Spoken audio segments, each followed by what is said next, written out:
Alô, meus amigos, minhas amigas, aquele abraço. Estamos chegando com o nosso Fé em Campo, programa desta semana, para falar um pouquinho sobre o nosso futebol, sobre o nosso esporte, sobre o futebol brasileiro. A gente traz aqui tantos e tantos convidados e sempre o assunto gira em torno do esporte, né? A vida de pessoas ligadas ao futebol, a outras modalidades esportivas, experiências de vida, experiências profissionais, experiências de fé, testemunhos, enfim, mas sempre envolvendo esporte, sempre trazendo aqui pessoas ligadas ao esporte. Já falamos de futebol, já falamos de tênis, de bocha, de futsal, enfim.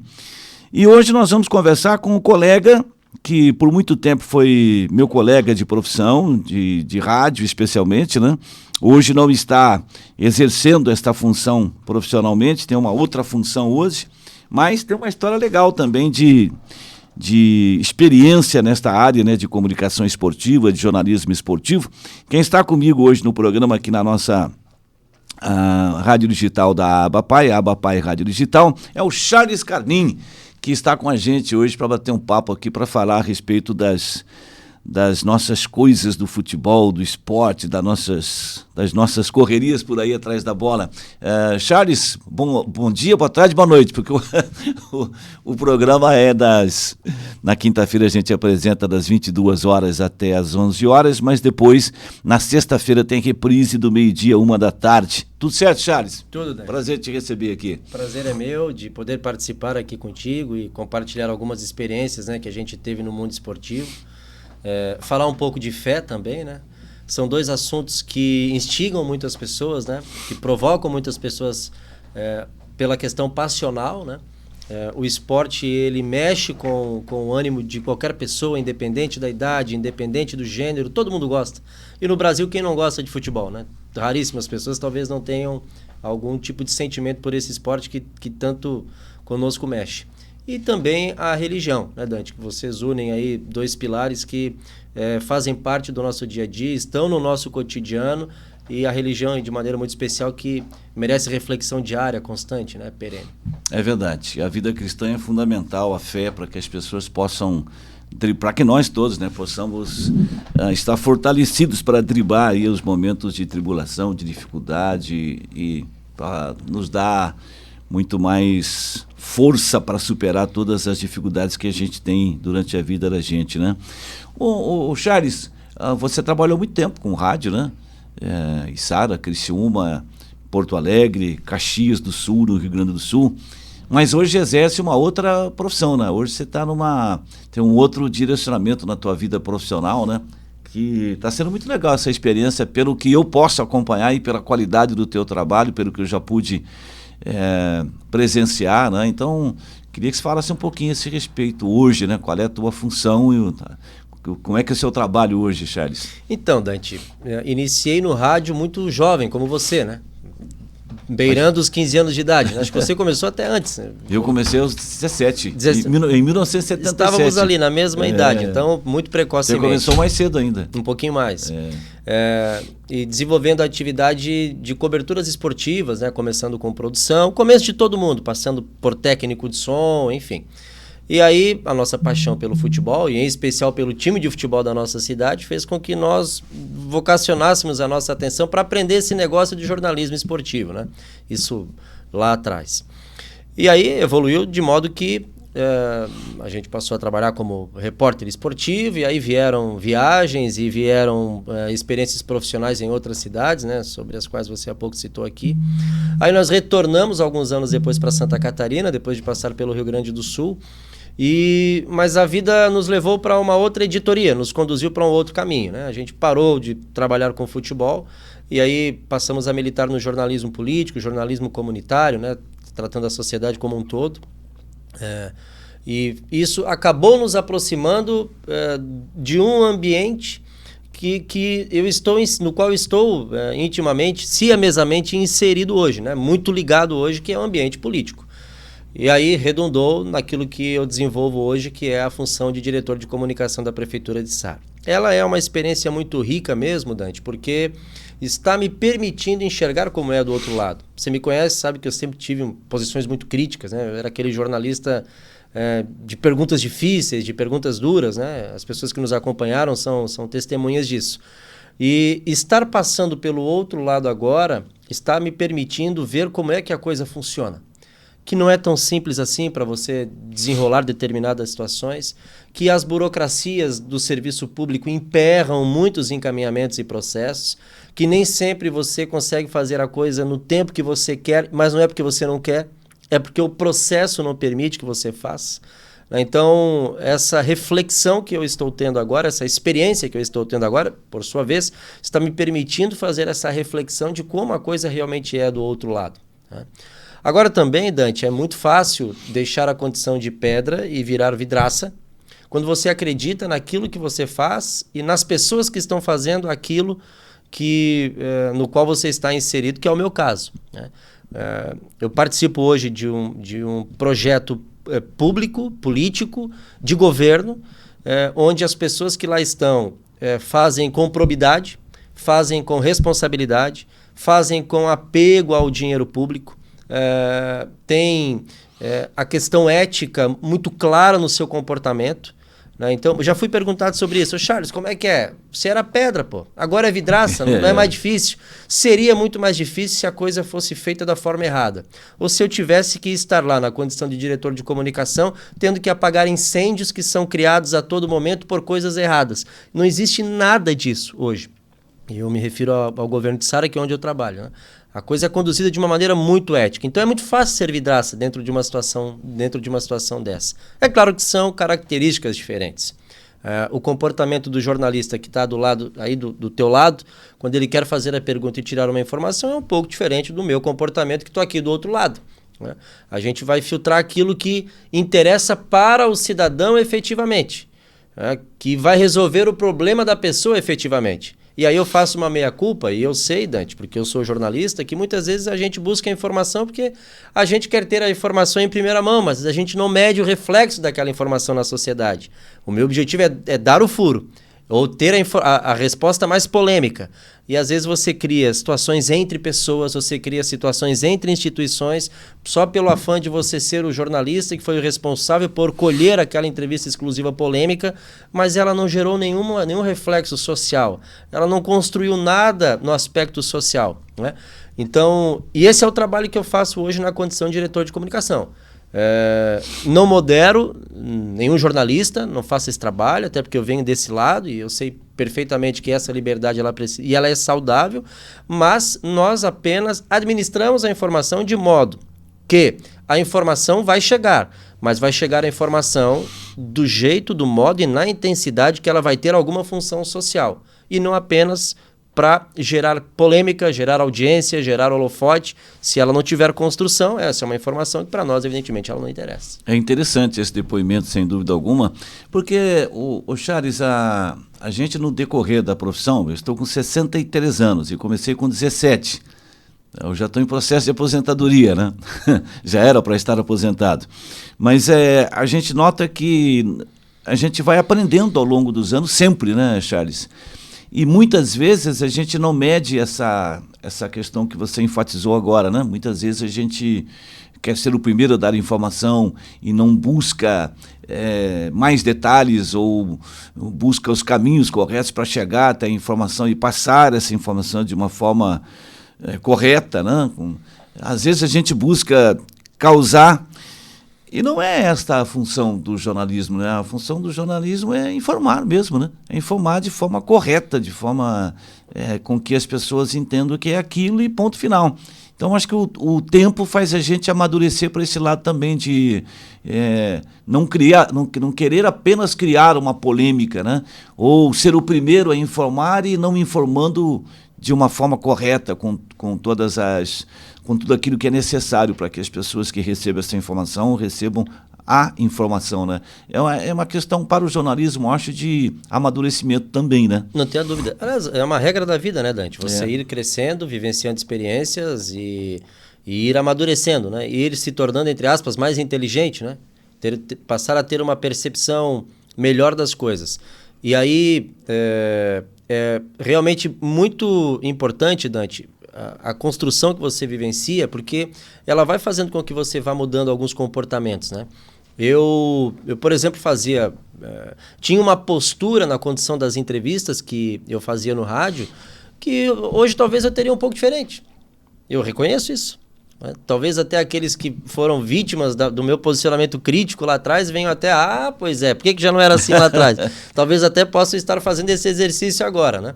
Mas são momentos, são circunstâncias e como você falou, as experiências elas vão mostrando. Porque em relação à informação, Dante, o mais importante, que é isso que a gente precisa observar, é o legado da informação que você traz. Não é o nível de audiência que você conquista com aquela informação. Porque o que vai ficar é o resultado. A informação que você... Você lembra qual foi o jornalista que deu em primeira mão a informação da contratação do Éder? Você não lembra mais. Já foi. Da contratação do atacante do Criciúma, já que o teu programa aqui é sobre futebol. Já foi. Certo? Agora é o legado da informação. Poxa, aquele cara deu aquela informação que corrigiu determinado comportamento, que fez com que a prefeitura economizasse 1 milhão por ano, porque estava fazendo coisa errada e não faz mais, porque o cara investigou, foi lá, apurou e corrigiu aquilo. Então, essa é uma informação que deixa um legado. Essa é uma informação construtiva. E aí ele pode ser ácido nesse sentido, porque ele está pesquisando algo que tem fundamento, que ele investigou, ele pesquisou, tem provas, está tudo ali. Então, nesse sentido... A acidez do jornalismo ela é útil, porque muitas vezes o ente público ou em qualquer outra atividade, ele pode não estar efetivamente disposto a corrigir aquilo. Né? E existem N exemplos aí Brasil afora. Né? Então, às vezes a acidez ela é necessária, mas no sentido de você corrigir algo, de você reformar algo, de você repor aos eixos determinada situação, que vai realmente trazer um benefício comum. Aí essa é uma informação que deixa um legado. Agora a informação por polêmica, a informação que gera discórdia, a entrevista briga, que vai só gerar audiência e não vai construir nada, essa é uma que eu particularmente não faço mais, se tiver oportunidade lá na frente, de voltar ao meio da comunicação, porque isso foi um dos pontos que a experiência me ensinou, não vai contribuir em nada com a sociedade. Eu também tenho essa experiência, né, de ter passado por isso, e hoje pensando da mesma maneira. Agora, inclusive nesta época que estamos vivendo, de algum tempo para cá, principalmente, de alguns anos para cá, Chares, a gente tem essa questão aí das fake news, né? Essa busca por trazer informações bombásticas ou criar polêmica, especialmente no mundo político, né? E hoje se discute muito esta questão das fake news, especialmente devido ao crescimento das redes sociais, né? Porque antigamente, quando você começou no rádio, quando eu comecei, então nem se fala, né? 1977, imagine, as coisas andaram de uma forma fantástica em todos os aspectos, né? Progrediram muito, né? Mas as mídias eletrônicas, as redes sociais, elas dão espaço para todas as pessoas. Qualquer pessoa chega aí. Todo mundo virou jornalista? Todo mundo virou jornalista. É um problema para explorar isso, para absorver isso, para separar uma coisa da outra, porque uma coisa é você impedir, é você censurar. Outra coisa é você ter liberdade para você dar uma opinião, mas também liberdade para você ler, buscar o caminho certo para chegar a ter uma informação, né? Tudo que transcende a linha da ética merece censura. Ponto. Você não vai censurar aquilo que está dentro do ambiente ético. Claro. Está na esfera da ética, você não vai censurar. Nós vivemos num país onde a democracia impera e assim deve ser. Agora, você traz um fato e me oportuniza falar sobre algo muito relevante, Dante. Nós tivemos recentemente esse episódio lamentável em Blumenau, né, o assassinato das 4 criancinhas e o ferimento de outras crianças também acho que 7, né? 7 ou 5 outras crianças feridas, enfim, não recordo agora. Isso gerou um desencadeamento de fake news absurdo. E o prejuízo que isso está causando na vida das crianças, na vida dos pais, das comunidades escolares, está sendo imenso. Tanto que nós desenvolvemos lá em Içara uma campanha Fake News nas Escolas Não, onde nós estamos desmistificando as fake news. A gente pega a fake news, claro que a gente censura as informações que ali estão, porque senão a gente está propagando a ameaça, né? Então a gente só deixa o que não gera ameaça, para que as pessoas percebam que aquilo é uma fake news. Nós fazemos a investigação daquela informação e nós devolvemos aquela informação decodificada. Isso é uma fake news. E aí são áudios dizendo que vai ter ataque dia tal em tal escola. E as pessoas caem muito fácil. É preciso ter essa sensibilidade também. A gente não precisa ser tão inocente para as coisas. Um áudio que eu recebo com sotaque carioca do Rio de Janeiro, falando que vai ter um ataque na Zona Sul, não é em Içara. Não é, e nem é no Rio de Janeiro. E não é em Criciúma, e não é em Forquilinha. Então, é preciso ter essa sensibilidade. E aí nós estamos desmistificando as fake news. Mas o alerta, Dante, que eu quero fazer em relação a isso é para os pais. Nós temos a maior ameaça em fake news, o terror está se alastrando em termos de fake news, no tocante a esse assunto especialmente, entre os adolescentes, que são os alunos de nível fundamental. Aqueles alunos do 7º, 8º, 9º anos, que são aqueles que têm telefone celular, que são aqueles que já começam a carregar alguma malícia, né? A criança lá com 8 anos, ela não tem isso. Mas ele já começa a carregar essa coisa de vou gerar uma ameaça também, vou passar para frente também. Os pais precisam ter muita atenção. Aquilo não é só o que o filho carrega na mochila, é aquilo que o filho carrega no seu telefone celular. Em Içara, a Polícia Civil apreendeu um aparelho celular de um menino de 10 anos e os pais estão sendo chamados para responder. Isso foi anteontem. Porque ele estava propagando demasiadamente fake news de ataques em escolas. Talvez ele não estivesse fazendo, e acredito muito nisso, ele não estivesse fazendo com maldade para causar o terror e causar o medo. Mas estava causando. E aí a responsabilidade nesse caso recai sobre os pais. Então os pais... Eu tenho um exemplo do meu filho, Dante, o Anselmo. Meu filho, eu tenho 3 filhos, o meu filho do meio você conhece muito bem.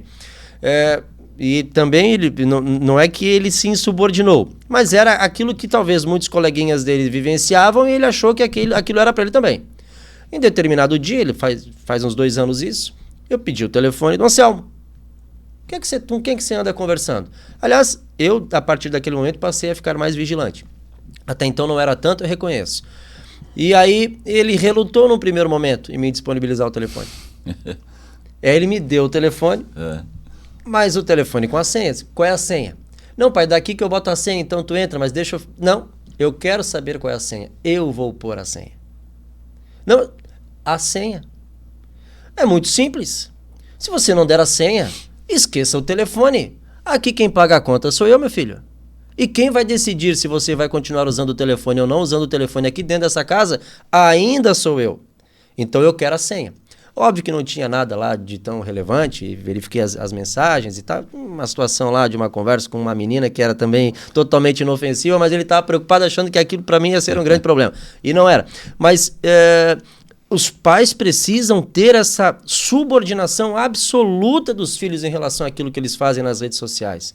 Porque às vezes o seu filho está sendo causador de uma professora e uma diretora na escola que está lá preocupada, e isso aconteceu em Içara em várias outras cidades, devolvendo para a secretária, olha onde chega, devolvendo para a secretária de educação, por sua vez devolvendo para a prefeita, uma preocupação que não tem fundamento nenhum e que gera muitas vezes dos pais a solicitação para darem férias coletivas para todo mundo.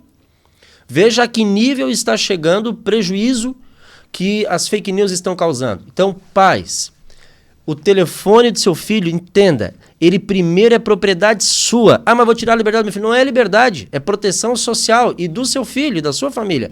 Ele primeiro é seu, depois ele é do seu filho. E a nós adultos também, né, Dante? Tem muito marmanjo compartilhando fake news, e aí não é só o caso de Blumenau, compartilhando fake news de todo tipo, a toda ordem, há pessoas aí recebendo golpes, caindo em golpes, enfim... É necessário que haja uma reflexão sobre isso e comportamento dos pais, atitude.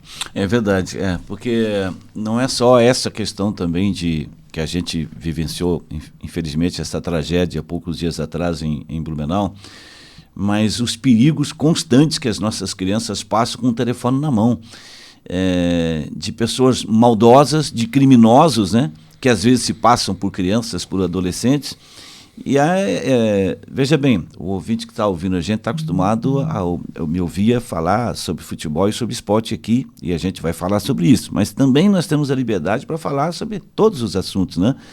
E eu estou aproveitando essa oportunidade de falar sobre isso com o Charles pela experiência que ele tem também como jornalista, né? Mas eu vejo um perigo constante que as nossas crianças correm, porque hoje, né, Charles, os pais, pela cultura que a gente vive hoje em dia, de trabalho, o pai sai para trabalhar e a mãe também sai para trabalhar. E aí, muito cedo, dão um telefone celular para os seus filhos e não cuidam, né? Até, isso é verdade, para se livrar do compromisso de conversar com os filhos quando chegam do trabalho. Deixa ele ali no celular, brincando, jogando. Mas nem sempre é uma brincadeira ou um joguinho, né? Tem coisa muito séria acontecendo por aí. Então, essa, digamos, fiscalização dos pais no computador, no telefone celular dos filhos, eu penso que seja uma obrigação de os pais cuidarem dos seus filhos, né? E a autoridade, ela não pode ser perdida, né? Eu me lembro sempre das pregações do pastor Telmo Martinello, aqui na Igreja Abapai, falando sobre isso, da responsabilidade que os pais têm e de cobrar, de exercerem a sua autoridade como pais, né? Como você disse, se você não der a senha do telefone para eu ver aqui, então você não vai ter telefone mais. Né? Então são crianças que não têm ideia do perigo que estão passando em determinadas situações, e só uma pessoa experiente, só quem vê com amor e com experiência pode chamar a atenção dessas crianças, desses adolescentes, como é o caso que você citou, né? Então, eu acho que é fundamental essa ação dos pais em cuidar mais, né, das suas crianças, dos seus filhos, adolescentes, né, enfim. Bom, Charles, você começou em rádio, você tinha 15 anos, começou na Difusora de Sara? Difusora de Sara. Eu estava lá?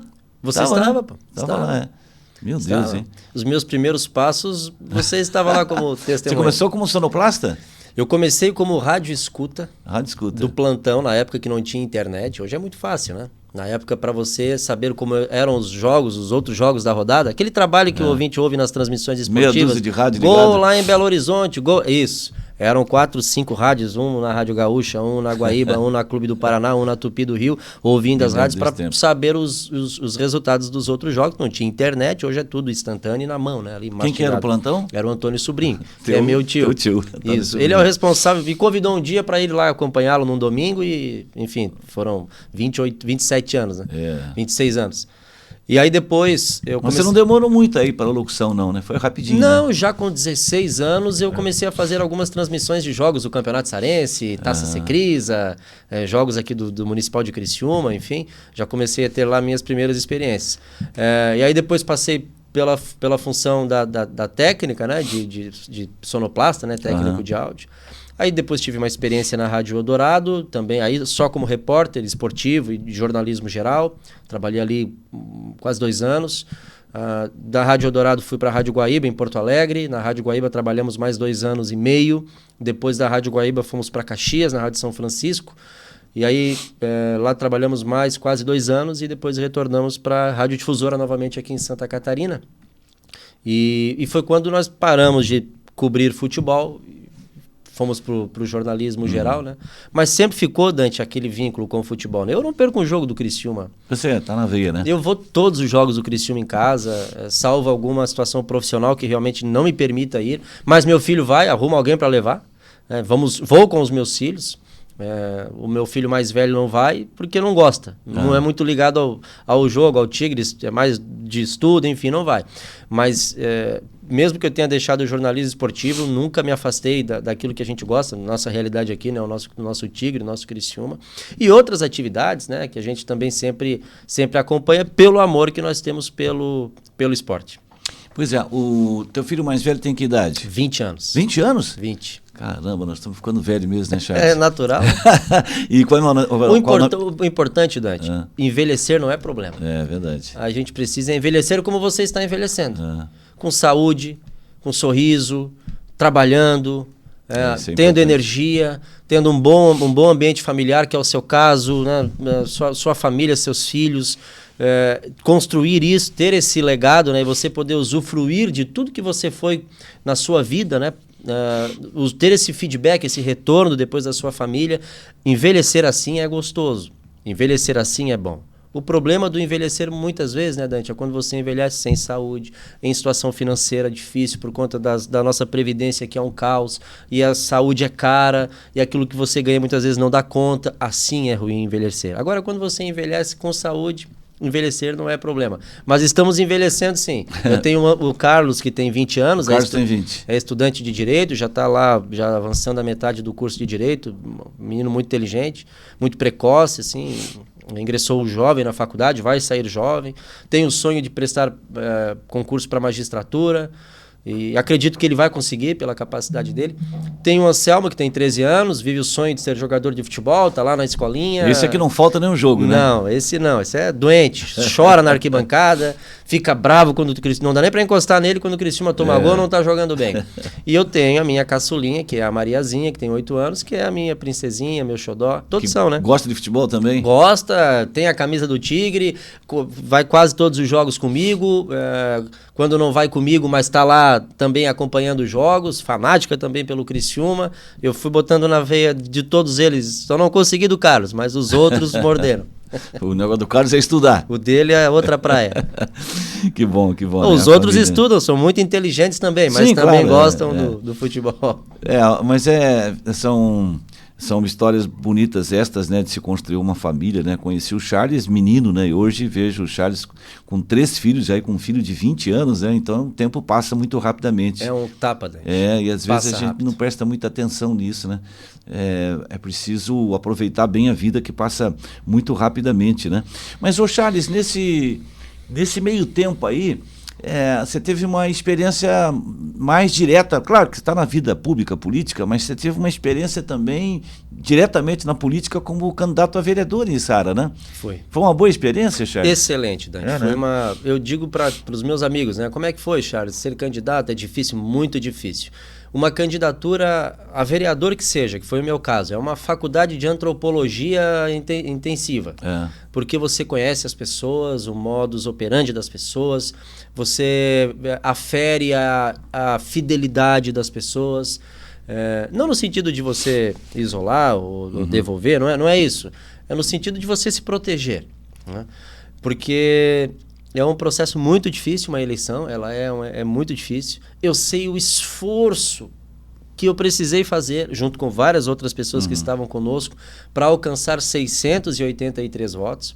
Esses votos não foram suficientes para assegurar a eleição, porque faltaram 16. 16 votos. Quem se elegeu à minha frente fez 699 e eu com 683 fiquei como primeiro suplente, uma diferença muito pequena. Muitos até dizem, nesse caso é melhor até perder por menos. Não é. Primeiro porque isso me oportunizou a assumir, e a minha primeira suplência me permitiu assumir. Eu fui vereador em Içara por um tempo evidentemente pequeno, porque eu não era titular da cadeira, mas assumi como vereador, tive a oportunidade lá de apresentar alguns projetos que havia defendido, e também mostrei para as pessoas que era possível, porque você ouve muito, Charles, trabalhar no rádio não é a mesma coisa que ser candidato. Tem vários exemplos de jornalistas que foram candidatos e não se elegeram. Eu sei, mas vamos lá, eu vou trabalhar, eu vou tentar, eu vou mostrar que é possível. E nós mostramos, não fiz isso sozinho, mas nós mostramos. Ninguém pode dizer, viu, eu estava certo. Para mim, ninguém pode dizer isso, porque só faltaram 16 votos. Então, eu estava certo, é que faltou realmente muito pouco, né? Então foi uma experiência realmente muito rica e que me credenciou, Dante, a outros projetos. E que mostrou para as pessoas que era possível confiar no trabalho que a gente defendia, nas ideias que a gente defendia. Porque as pessoas acreditaram. Faltou pouco. Nós poderíamos ter feito 4 cadeiras, elegeram 3. Se fosse por mais 200 votos na coligação toda, eu entrava também, junto com o que ficou à minha frente. Essa questão da legenda, ela também é muito importante nessa avaliação. Então, eu mostrei para as pessoas que era possível acreditar naquilo que eu acreditava, que as pessoas acreditavam naquilo que eu acreditava. E o legado disso, por exemplo, é o espaço que eu ocupo hoje. Eu desenvolvo uma atividade que é técnica, que é uma atividade que necessita de conhecimento técnico, científico da área, mas todos sabemos que os cargos em confiança em uma gestão pública, isso não é em SARA, isso é em qualquer prefeitura, eles também passam pela confiança política, passam pela confiança na pessoa, na capacidade da pessoa, na lealdade da pessoa, e essa construção ela iniciou lá em 2016. Que legal. Agora, depois desta eleição que você quase foi eleito, né? Por 16 votos não se elegeu e foi uma votação extraordinária, levando-se em conta que foi a sua primeira experiência, né? Primeira. Política, né? Primeira. E eu digo, Dante, com muita segurança, tá? Porque geralmente as pessoas falam, isso aí é retórica, todo mundo que perde fala isso. Eu fiz uma eleição sem... Eu sou jornalista igual você, então você sabe que eu estou falando a verdade. Nós fizemos uma eleição sem dinheiro. Quem votou em nós... Tivemos um recurso mínimo, lógico. Tá, tem os custos legais da eleição, da campanha, material, combustível, uma série de situações. Lógico que nós tivemos despesas, mas aquela despesa extra que nunca aparece na prestação de contas, que é muito presente em muitas candidaturas aí, essa despesa nós não tivemos mesmo. Foi na raça. Exatamente. Como se diz na gíria. Aí, depois desta eleição, aí você passou por uma outra experiência, né, ô Charles? Que, de repente, eu... sempre te acompanhando pelas suas redes sociais, vejo o Charles Carnem lá nos Estados Unidos, no meio da neve. Como é que foi isso? Tu deve pensar, esse cara não se decide o que ele quer. Não. Se eu fosse mais jovem, hoje talvez eu fizesse isso também. Já pensei várias vezes, puxa, por que eu não fui para os Estados Unidos ou para outro país, sei lá, para ter uma experiência dessa, né? E acho legal. E como é que aconteceu isso? Como é que foi essa decisão? Que eu digo que é uma decisão corajosa, né, de sair de perto da família e dos amigos e ir lá para os Estados Unidos e ficar lá uma boa temporada. Como é que foi isso na tua vida, Charles? Foi muito difícil, principalmente pela renúncia da convivência diária com a minha família, em especial os meus filhos, né? Eu fui para lá, mas levei todos os... Quem não tem problema na família aí? Quem não tem os seus elos, né, os seus compromissos e os seus vínculos afetivos, então eu levei tudo isso comigo, eu não perdi nada disso. E longe, você acaba sofrendo quando você vê que você não está lá para poder participar daquelas situações todas e até mesmo a convivência diária com seus amigos, sua família. A minha cidade, que eu sou um apaixonado por Içara, né? Gosto muito do lugar onde eu vivo, das pessoas que vivem na minha cidade. Então isso realmente foi muito difícil. Eu costumo dizer o seguinte, ela é uma experiência que vive dois lados, assim. Ela é muito boa porque você aprende muito com as renúncias. Você não volta igual, mesmo tendo ficado pouco tempo comigo, foram 2 anos e meio. É muito tempo, mas em comparação ao que muitos ficam, foi pouco, né? Os 2 anos e meio foram suficientes para que eu passasse a ter outras percepções sobre a vida, sobre as pessoas, sobre o meu comportamento diante dos processos. É fantástico. É fantástico. Eu aprendi a me tornar mais paciente, eu aprendi a me tornar mais tolerante, eu aprendi que tudo passa. Eu aprendi que são situações necessárias, mesmo dolorosas às vezes, mas elas vão construir na sua vida de alguma forma, né? E tem a parte difícil, que é a da saudade, né? Que é a de você desenvolver atividades profissionais que são muito diferentes. Eu digo sem nenhuma... sem querer destacar aqui algum tipo de humildade forçada, não é nada disso. Eu sempre falo de peito aberto. Eu trabalhei lá na construção civil. Nenhuma das atividades que eu fiz lá, fiz sim, participei de um projeto lá na área da comunicação com pessoal, metade eram americanos e brasileiros, amigos que eu fiz lá, participei de um projeto lá por uns 6 meses. Mas basicamente lá foi para me divertir, manter o vínculo com a atividade que eu tinha profissional, que era o que eu gostava. Não, a minha atividade profissional foi na construção civil. Eu trabalhei... E uma coisa que você não tinha experiência nenhuma. Zero. Eu sabia pregar, parafusar, usar o serrote, que nem tem lá, né? Nem aqui também não tem mais. Mas o que eu quero dizer, Dante, é que eu desenvolvi lá funções. Eu descobri que eu sou, modéstia à parte, eu sou um bom carpinteiro, um médio para bom carpinteiro. Trabalhei com pintura, trabalhei mais na carpintaria, mas trabalhei com pintura e outras atividades tantas que eu tive, até demolição, enfim. Quem me conhece no rádio talvez jamais vai imaginar como que ele conseguiu fazer isso, né? O cara vivia entrevistando político. Não, eu pensei assim, quando eu via algumas publicações tuas ali, nesta área, eu disse, meu Deus do céu, mas como é que o Charles está fazendo isso? Como é que... Não, é menosprezo. Sim, muito pelo contrário. Mas eu entendo. Isso para mim é um exemplo, eu ouvia né? dos meus amigos, nunca fizeste isso. Pois pô. Mas você aprende, claro que eu não cheguei lá fazendo, né? Eu levei um tempo de maturação para aprender, tive que aprender a utilizar os equipamentos deles. Lá as medições são diferentes, lá não é centímetro e nem metro, lá é pé, polegada, é diferente. Tudo isso você tem que aprender do zero de novo. Né? Então, também isso me somou positivamente. Eu hoje desenvolvo atividades que eu não preciso pagar para as pessoas fazerem. Esses dias eu vi você uma atividade sua em casa. Eu estou construindo e eu lá instalei as aberturas da minha casa e estou fazendo a pintura dela. E a mão de obra tá cara. Então é um din-din que eu não preciso gastar. Economiza. Então, e fica bem feito. E faz do meu jeito. Né? Então essa também é uma outra vantagem. Né? Mas... realmente é muito difícil, Dante, principalmente pela questão da distância. E nos períodos, nas datas comemorativas, né? Natal, saudade deve ser terrível, virada né? de ano, os aniversários, principalmente dos meus filhos, são períodos muito difíceis. E eu sou homem, mas eu assumo aqui, chorei muitas vezes, não tinha como segurar a lágrima. No Natal lá, o ambiente é diferente. Aqui o Natal é as famílias na rua, calor, festa, refrigerante, e todo mundo se abraçando, amigo secreto, verão, tá todo mundo na praia, ou não, mas é legal. Lá são reuniões pequenas, neve na rua, ninguém sai na rua, temperatura de menos 15, menos 20 graus, menos 10, menos 12, enfim, muito frio. E aí são 7, 8, 10 pessoas, reúnem-se em famílias pequenas. Então você imagina eu lá com pessoas que eu gostava, com amigos que eu tinha, né? Tava legal, mas não estava com a minha família, né? Nesses momentos mais importantes assim de comemoração, datas emblemáticas, né? Por isso foi bastante difícil. Mas valeu a pena? Valeu, sem dúvida nenhuma, valeu muito a pena. Como eu disse, você não volta a mesma pessoa. Todos esses processos, a eleição, a minha ida para os Estados Unidos, foram coisas que me moldaram à força. Às vezes você teima também em assumir determinados ensinamentos. Nós teimamos muito. É verdade. Em assumir determinados a gente ensinamentos. tem dificuldade para isso. Você toma na cabeça, mas não assimila. Precisa a segunda vez. E ainda assim, às vezes, não assimila, né? Então, são dois momentos da minha vida, Dante, que você cita, né? A eleição em 2016 e a minha passagem pelos Estados Unidos, elas contribuíram muito com o modo com o qual eu me comporto diante dos problemas que eu enfrento hoje. Ô Charles, quando a tua volta dos Estados Unidos se deu pelo convite para trabalhar com a Dalvânia, a prefeita de Sara? Foi em função do convite da Dalvânia. Senão você teria ficado mais num tempo Eu não lá? teria ficado muito. Certo. Eu tinha o plano de permanecer lá mais 1 ano e meio, 2 se muito. Eu já estava me organizando já para voltar. No tempo que eu fiquei, eu praticamente já tinha alcançado o objetivo que eu planejei para estar lá. Eu não precisava nem ficar mais 1 ano, 1 ano e meio, mas eu iria ficar mais 1 ano, 1 ano e meio, talvez 2 anos lá. Mas aí surgiu o convite, a Dalvânia venceu a eleição, logo nos primeiros dias de governo ela procurou, e aí nós avaliamos bem, né?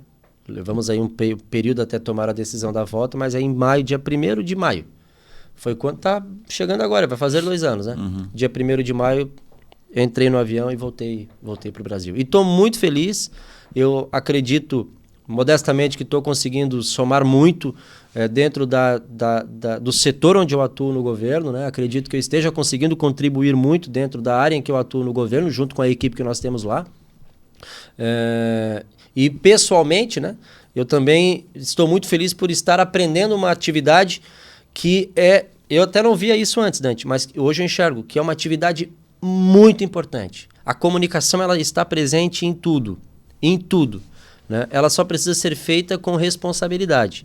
Então, esse período, ele para mim, também está me permitindo inserir lá no meu menu de coisas que eu aprendi a fazer na vida, também essa que eu não tinha ainda. E eu acho que é interessante também, no meu ponto de vista, Charles, com quem você trabalha, né? Eu sou fã da prefeita Dalvânia, gosto muito da maneira em que ela atua, né? A forma como ela fala sobre as situações que ela enfrenta, os problemas que ela enfrenta, sobre os projetos que ela tem, que desenvolve em Sara, né? E acho que ela foi muito feliz, eu tenho certeza, ela foi muito feliz na escolha, porque ela escolheu um ótimo profissional para essa área de comunicação. Obrigado. E alguém da terra, né, que conhece tanto quanto ela os problemas de Içara, as situações que são enfrentadas, as necessidades, enfim, o que tem de bom, o que precisa ser feito, você conhece, você é içarense, né, Charles? Nossa família de lá, né? De Tubarão, mas que se radicou lá. O museu único que nós temos na cidade hoje, temático da Estrada de Ferro, leva o nome do meu avô, né? Que você teve a oportunidade de conhecer ele muito bem. Meu amigo querido, amigos, né? Uma pessoa extraordinária. Seu filho leva o nome dele, né? Homenagem ao avô. Exato, né? Meu filho do meio, esse que eu falei, né? O Anselmo. Hoje o museu da cidade lá, a Casa do Ferroviário, é a Casa do Ferroviário Anselmo Silva e Carnim, que é o nome do meu avô, que foi agente ferroviário muitos anos, né? É muito conhecido nessa atividade lá em Içara. E foi muito conhecido e muito respeitado em Içara. Demais. Né? Uma pessoa extraordinária, demais, né? Demais. Coração bom, né? Muito bom. Gostava de futebol também. Demais, assistia os jogos, vinha. Enquanto ainda tinha saúde e forças, ele ia aos jogos do Criciúma também. E homenageei meu filho do meio, emprestando a ele o nome do meu avô. Então, para as pessoas terem noção, realmente justificar aquilo, contornar aquilo que você está dizendo, da minha identidade com Içara, né? Vem de família, né? Exato. Meu pai também é muito popular, né? Você também, você conhece, aliás, toda a minha família, né, Dante? Então, claro que hoje eu não consigo, hoje ninguém consegue hoje conhecer todas as famílias que estão na cidade, né? Aquelas famílias raiz, aquelas famílias que geraram as comunidades, principalmente as comunidades do interior. Você sabe da onde é a família Niero, da onde é a família D'Agostin, da onde é a família Rosso, cada qual com a sua identidade. Você sabe quem é o filho, o neto, só que a cidade cresceu muito. Içara está imensa. Hoje eu não consigo saber, você olhava para a pessoa, esse aí é Rosso. Esse aqui é Carninho. Você já sabia. Mais, Hoje não dá mais, né? A cidade está muito plural, com pessoas, inclusive de outros países, não mais só de outros estados, né? Então, eu não consigo mais, evidentemente, identificar essa origem familiar de todas as pessoas. Mas havia uma época, anos atrás, 2 décadas atrás, que eu conhecia, se não todas as pessoas, evidentemente não, né? Mas as famílias tradicionais, e onde encontrar alguém, eu ia saber. Né? Então, isso também ajuda muito, Dante, porque quando nós vamos fazer esse trabalho da comunicação, eu sei exatamente para quem eu estou falando. Eu já sei a reação que vai gerar em determinada comunidade. Exato. Quando você vai falar sobre determinada ação, porque como candidato eu estive lá, eu sei quais são os anseios das pessoas. Então, nesse ponto, sim, você tem razão. Ela fez também essa leitura ao nos convidar, também fez essa avaliação. Também conhece a cidade, conhece a atividade. Posso conhecer bem ou mal, cada um vai fazer a sua avaliação, né? Mas conheço a atividade da comunicação, trabalhei ali muitos anos, mas também conheço razoavelmente a cidade de modo a poder fazer esse diagnóstico, né, do que vai reagir, do que vai repercutir, reverberar aquilo que nós geramos na comunicação do governo. Legal, estamos conversando aqui com o Charles Carnim, que é meu amigo já há muitos anos e que também esteve da minha área há tanto tempo, né, no rádio. Mas, de qualquer maneira, né, Charles, mesmo com a tua função profissional hoje na área da comunicação do município de Içara, trabalhando com a prefeita Dalvânia, você não se desliga do rádio, porque você tem feito algumas aparições, digamos assim, né? E eu até sou culpado, porque fui eu que também falei. Você que me indicou, né? O Denis, o Mário, quando precisar, chama aí o Charles Carnim. Lá na Rádio Cidade em Dia, onde eu trabalho hoje também, narrando futebol, apresentando o programa todas as noites, e você, de vez em quando, comenta algum jogo, né? E também participa do debate, quando pode, né? Você tem estado lá. Então não se desliga, não tem jeito. Você está presente aí nessa lida também, mesmo que não seja com toda a intensidade com que fazia antigamente. Né? Até porque a demanda é muito grande onde eu estou hoje. Né? A carga de trabalho, ela é muito grande. Né? É muito trabalho mesmo. Então eu não consigo ter um desprendimento diário, né? Fazer regularmente essa atividade, mas participo todas as segundas-feiras lá no debate e quando necessário, e a gente está à disposição também, comento jogos, né? Aliás, comentei um jogo com você narrando do Criciúma no Campeonato Catarinense do ano passado, se eu não me engano, né? Ou não, esse ano, o Criciúma e Camboriú, a estreia do Éder e do Fabinho, 3-0, 3 gols do Fabinho. Isso, exatamente. Legal, lá em Balneário Camboriú, você comentou. Isso é uma derivação da nossa paixão pelo esporte, verdade. Da nossa paixão pelo futebol, né? Claro, e também pela profissão. Eu gosto muito de falar de futebol. Gosto, porque eu gosto do futebol e eu gosto de me comunicar. Né? E é uma oportunidade que nós temos, é um trabalho voluntário, né? E é uma oportunidade que nós temos de poder manter essa atividade nos 2 pilares, que são 2 coisas com as quais a gente simpatiza muito. O ano passado você realizou um sonho do Anselmo, com certeza, né? Eu não sei se foi a primeira vez, acho que foi, né? Dele foi. Rio de Janeiro? Dele foi. Foi no jogo com o Vasco? Foi. Eu me lembro que, inclusive, você participou também na transmissão da Rádio Cidade em Dia, porque houve um problema lá, que de repente não ia entrar a torcida do Criciúma. Proibiram a entrada dos torcedores do Criciúma. E você foi o nosso Fizemos uma cobertura com exclusividade. Exato, com exclusividade. Foi o nosso repórter. Eu não falo muito, senão as outras vão... A atividade que eu desenvolvo hoje, eu tenho que estar bem com todo mundo. É verdade. Não, mas aí... Não, eles sabem. Tô brincando. Ô, Charles, você tá aí, aproveita e dá uma força pra gente. E você faria isso pra outros também, se tivesse... E fiz. E participei para outras rádios também. É isso aí. Assim como fez quando estava nos Estados Unidos, né, que você conversou comigo na rádio em algumas oportunidades, a gente conversou direto dos Estados Unidos contigo, né, Estados Unidos, no C-Link, Brasil e Estados Unidos. Mas como é que foi para o Anselmo a saída para o Rio de Janeiro para ver o Criciúma dele jogar contra o Vasco, e que, aliás, foi um jogaço do Criciúma, que poderia até ter vencido o jogo, né? Uhum. Dante, quando eu estive nos Estados Unidos, todos os meus filhos sofreram muito. Todos. Todos eles sentiram muito. O Anselmo, a Maria um pouco menor, o Carlos mais vivido. O Anselmo, eu percebo que foi aquele que sentiu mais. Que é o do meio, né? Isso, que é esse do qual você está falando. Eu percebo que ele foi o que sentiu mais, assim. E eu falei para ele, essa compensação já fiz com todos, né? E vou continuar fazendo ainda. Mas eu falei para ele, filho, se eu não conseguir fazer uma viagem com todos os teus irmãos, que talvez eu não vá conseguir, mas quando para voltar ao Brasil eu vou fazer uma viagem bem bacana. De repente vamos só nós dois. Se não der para ir todo mundo, mas não vamos deixar de fazer.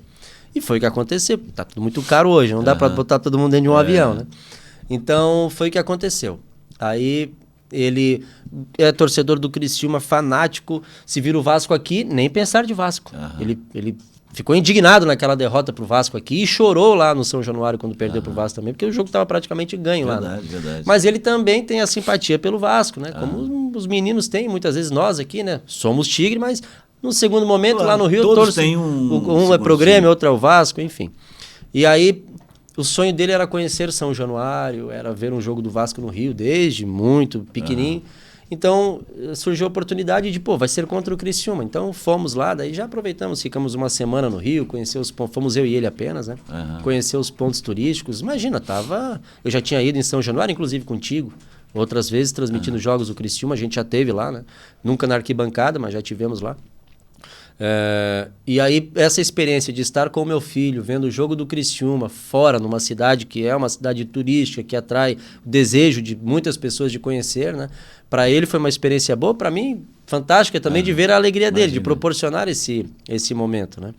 Então, aí nós fomos o jogo no São Januário sábado, domingo fomos no Maracanã, ele foi conhecer o Maracanã, e aí assistimos um jogo clássico, Flamengo e Fluminense, Botafogo e Fluminense. Em homenagem ao meu avô, torcemos para o Fluminense, que era torcedor do Fluminense também, o meu avô. Foi uma experiência para ele muito marcante, acho que até para mim muito mais, né, de ter tido o prazer de proporcionar a ele essa alegria. E a rotina diária do Criciúma, né, Dante? Ele gosta demais do Criciúma, sofre demais. Jogos fora nós vamos, né? Nós, não foi só no Rio, nós fomos em Porto Alegre, fomos em Florianópolis, fomos no jogo com o Ercílio, esse da semifinal. Esse jogo. Na final agora vocês não foram? Nós não fomos em Brusque, porque... Até porque foi difícil conseguir ingresso, né? Foi difícil, eu nem tentei na verdade, talvez até não tivesse conseguido, né? Mas eu não fui por questões profissionais da atividade que eu faço hoje no governo, não haveria possibilidade de eu fazer a viagem, o deslocamento até lá. Mas não fosse isso, teria tentado comprar o ingresso para ir também. Então, assim, o meu legado de amor pelo nosso clube de futebol da nossa cidade, eu estou conseguindo passar para os meus filhos, né? E aí tem dia que a gente ri junto, mas tem dia que sofre todo mundo junto. E assim vamos. Eu vejo sempre... Ultimamente rindo mais, né? Mais, graças a Deus. Esse ano aí foi... Ano passado já foi um bom ano, o time quase subiu. Sim. Jogou a segunda divisão em Santa Catarina, mas cumpriu com a obrigação, foi campeão dentro de campo, voltou para a Série A numa boa, né? E esse ano aí, você acha que o Criciúma sobe, Charles? Porque antes de começar o Campeonato Catarinense, eu sempre disse, o Criciúma vai ser campeão, então é o melhor time do estado. E antes de começar o Campeonato Brasileiro agora, eu disse já, o Criciúma vai subir para a Série A, porque para mim tem um time muito bem treinado, tem um ótimo treinador, teve reforços importantes para essa temporada, né? e agora já estreou com vitória, tirou aquele peso, aquele frio na barriga de estreia, que é uma coisa perfeitamente normal. Você acha que esse time vai para a Série A e esse ano consegue o acesso para voltar à divisão principal do futebol brasileiro? Afirmar assim, vai subir, né? A gente aí insere um valor passional ali, né? Porque a gente deseja aquilo, né? Eu te diria que o Criciúma, para mim, está entre os favoritos. Eu não vi os demais jogando, mas pelo nível que foi a Série B do ano passado, e essa não vai estar melhor, por que a Série B, os times vão estar muito melhores que do ano passado? Não vão estar. No mesmo nível, até sem grandes clubes, né, que nós tivemos no ano passado, como Vasco, Grêmio, Bahia e que não estão mais, né? Exato. Cruzeiro, enfim. Então, eu penso que a Série B desse ano ela tende a estar mais leve e o Criciúma vai ter melhores jogadores. Eram bons, mas vai ter aí alguns acréscimos importantes. E está muito mais ajeitado do que já estava ajeitado no ano passado, né? E nós temos uma outra coisa, Dante, muito importante. Temos muitas coisas importantes. Torcedor. Eu digo sempre que o torcedor do Criciúma é algo a ser pesquisado. Não vou falar em quantidade, mas em qualidade. Hoje é uma das mais importantes torcidas do futebol brasileiro. Não estou falando em quantidade, senão é heresia minha aqui. Estou falando em qualidade. É uma das principais torcidas do futebol brasileiro. Hoje é a torcida do Criciúma. E existe uma vibe, tem uma nuvem sobre o Criciúma muito positiva. Hoje há um ambiente fértil para que o Criciúma colha resultados positivos. Primeiro, pelo nível de confiança que existe da cidade, eu estou tratando como um coletivo. Aqui está a imprensa, cidade que eu falo é imprensa, torcida, confiança do grupo de jogadores, confiança da comissão técnica, enfim, está todo mundo dentro desse mesmo espectro, né? E um time que tem qualidade. Já fazia algum tempo que o Criciúma não conseguia montar uma equipe que tivesse a qualidade técnica e a organização que esse atual time tem com o técnico Cláudio Tencati. Então, para mim, o caminho está ladrilhado, o terreno está adubado, o Criciúma só tem que errar pouco. Se ele errar pouco e continuar fazendo aquilo que está fazendo, na média que está fazendo hoje, não tem como não ficar entre os quatro, no meu entendimento. A organização administrativa, as coisas acontecem positivamente fora de campo, dentro de campo, essa coisa da torcida do Criciúma espetacular, com as famílias indo ao estádio, é algo extraordinário, o ambiente realmente é muito bom. E será muito bom para Criciúma e para a região que o Criciúma volte para a Série A, né, Charles? Porque nós temos aqui uma... Fala para mim, o fiel aqui da Abapai, quando vem ao culto, ele vem mais alegre se o Criciúma ganha naquele domingo, não é? Vem. Não é? Verdade. Vem mais animado, não vem? Então, vê que até nisso o Criciúma influencia, interfere. É verdade. Bom, o pastor Telmo, aliás, o pastor Telmo jogou no Criciúma, lá na base, teve uma passagem na base lá do Criciúma, não sei se foi juvenil, eu descobri isso quando eu trouxe aqui o Roberto. Ele não deve ter ido muito bem, porque essa história ele não conta no escudo. Não conta. Essa ele não contou ainda. E sabe que ele, ele é vascaíno também, né? Ele no Rio, ele é vascaíno. No culto de domingo, inclusive, ele brincou a respeito disso, tinha alguém do Rio de Janeiro, né? E ele brinca muito com a torcida do Flamengo, é muito legal, muito bacana. Mas seria muito legal que realmente se o Criciúma voltar para a Série A, vai fazer bem, como você disse. A cidade em geral, não é só quem vem ao culto aqui, em geral, né? O cara trabalha no mercado, trabalha na oficina, enfim, todos trabalham muito mais felizes, muito mais alegres quando o Criciúma está bem, quando o Criciúma está ganhando. Ô Charles, fala um pouquinho do Sport de Içara. Eu, inclusive, entrevistei essa semana o Figueroa, que é o técnico do Içara, que é o novo time de Içara, né? A gente ouvia falar muito do Caiçara, o Vila Nova. Hoje o Vila Nova está voltando de volta à Série A do Regional da Alarme. O Caiçara tem a sua tradição, mas está trabalhando muito com a base. E veio o Içara e montou um timaço ano passado que, por essas coisas do futebol, acabou sendo desclassificado e não chegou à decisão do título no Regional da Alarme. Mas se reforçou mais ainda e fez um time muito forte que agora está na semifinal da Copa Sul. É uma final antecipada, o confronto de semifinal contra o Metropolitano de Nova Veneza, né? 2 jogos, né? Primeiro em Içara, depois em Nova Veneza. E eu já falei com a prefeita Dalvânia, ela também gosta de esporte de maneira geral, né? Içara tem muita atração, tem um pessoal lá do karatê que é fortíssimo, o futebol sempre foi forte, e eu ouço muita gente falar que tem o sonho de ver Içara ainda tendo um time de futebol profissional. E a própria direção do Içara já manifestou para mim esse desejo.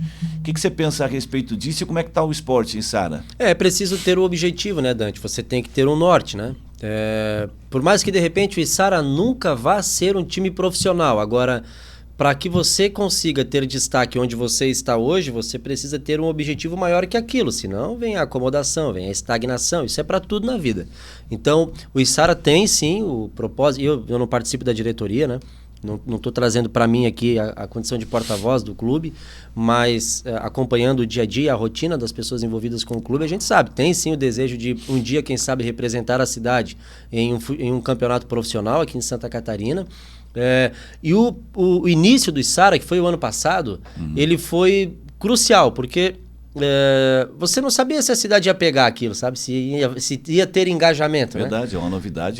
Tem a paixão do Vila Nova, tem a paixão pelo Dom Pedro na Esplanada, tem a paixão pelo Caiçara no centro, do Presidente Vargas, pelo time do Presidente Vargas, e assim a cidade, o tradicional time da Vila São José, enfim, e cada bairro apaixonado. A gente tem aquela preocupação, será que criar um time, juntando aí um de cada canto, fazer um time, isso vai ser bacana? Será que isso vai funcionar? E funcionou. As pessoas vão aos jogos, participam. É claro que todo time, na condição de time amador, enfrenta lá as suas dificuldades, porque tem orçamento para poder jogar, né? E não é um time profissional. Mas a cidade pegou, assimilou. Hoje o Içara está virando uma marca. O Içara está virando uma marca. As pessoas em Içara estão identificando que existe um time que não é do bairro ou do centro. Existe um time da cidade. Que leva o nome da cidade. Leva o nome da cidade. Foram muito felizes na escolha do nome da cidade, né? Então, a vibe ela é muito boa. Mas também não deve... decepção porque não ganhou ano passado. E se de repente não classifica para a final agora, decepção de novo. Vamos respeitar os processos, como diz o Tencate, né? Respeitar e os tempos. Para tudo na vida tem o tempo. Começou ano passado. Vamos torcer que dê certo. Ainda. E que vença o Metropolitano e seja campeão para Içara, para o nosso futebol, fantástico. Agora, se não conquistar o título, criou mais uma casca, que já criou do ano passado para esse ano. O que foi feito ano passado serviu para criar gordura, criar casca para chegar onde já chegou esse ano. E onde chegar esse ano vai criar mais casca e gordura para também vir mais forte para o próximo ano. Né? Mas na torcida, com todo respeito aos nossos amigos lá de Nova Veneza do Metropolitano, nossa torcida é para que o Içara se dê bem e seja campeão. Que legal. Bom, estamos terminando aqui o programa, estamos encerrando o programa Fé em Campo aqui pela Aba Pai Rádio Digital, hoje entrevistando o Charles Carnim, que é o diretor de comunicação da Prefeitura Municipal de Içara, mas que é um colega de rádio, um colega do meio, de profissão já de há muitos e muitos anos, né? E que vivencia o esporte, o futebol de maneira geral. E a gente falou de vários assuntos aqui, porque realmente este é o objetivo do programa, ouvir pessoas, suas histórias, suas experiências de vida, né? Testemunhos de vida, de fé, e a gente trouxe aqui um pouco da história do Charles Carnim. Quero lembrar você que o programa nós apresentamos todas as quintas-feiras, das 22 às 23 horas, com reprise na sexta-feira das 12 às 13 horas, e você nos assiste também no nosso canal de YouTube aí eu faço aquela confusão de sempre, né? Da rádio. A Aba Pai Rádio Digital tem o seu canal de YouTube também, né? E tem o aplicativo da igreja, da Aba Pai Church, onde você, instalando o aplicativo no seu telefone celular, logo que você abre o aplicativo, você já tem acesso ali, o sinalzinho do play, né? Tem acesso à programação diária, 24 horas no ar da nossa Aba Pai Rádio Digital. Bom, Charles, muito obrigado pela tua presença aqui conosco hoje, conversando com o nosso ouvinte da Aba Pai Rádio Digital, contando um pouquinho da tua história, né? Um pouco das tuas experiências, porque eu entendo que quando a gente ouve aqui um pouco da vida dos nossos entrevistados, alguma coisa sempre serve de experiência para quem está ouvindo também, né? Para estimular, para dar coragem, para mudar alguma coisa. Eu acho que é sempre importante esse tipo de testemunho, né? As histórias que a gente ouve aqui têm sido bastante importantes para quem ouve, com certeza. É como diria Exupéry em O Pequeno Príncipe, né? Em todas as conexões que a gente faz, a gente sempre deixa um pouquinho da gente e leva um pouquinho do outro, né? Eu, por exemplo, aprendo com todos os meus entrevistados, tanto aqui quanto na Rádio Cidade em Dia, como no meu programa lá na RTV, que eu entrevistei inclusive a prefeita da Alvânia. Eu também estou sempre aprendendo alguma coisa. Às vezes puxa a minha própria orelha, viu, seu Dante, não faz isso, viu, você já fez isso. Enfim, é a vida. Charles, um abraço, obrigado, parabéns pelo seu trabalho lá na Prefeitura de Sara, no governo de Sara, como diretor de comunicação. E obrigado por contar um pouco das tuas histórias aqui. Um grande abraço. Bacana, Dante. Eu que agradeço a oportunidade. Espero ter contribuído, né? Com e certeza. estou sempre à tua disposição, sabes disso. Charles Carnim foi o nosso convidado de hoje aqui na Aba Pai Rádio Digital. E eu sempre digo isso no começo, no fim do programa. Hoje no começo eu acabei me esquecendo, mas está valendo sempre, né? A gente entra aqui e já lê. Nós levamos aos ouvidos e aos olhos, mas é Deus quem leva ao coração. Esta é a Aba Pai Rádio Digital e esse foi mais um programa Fé em Campo. Um abraço a todos, fiquem com Deus e até o próximo programa.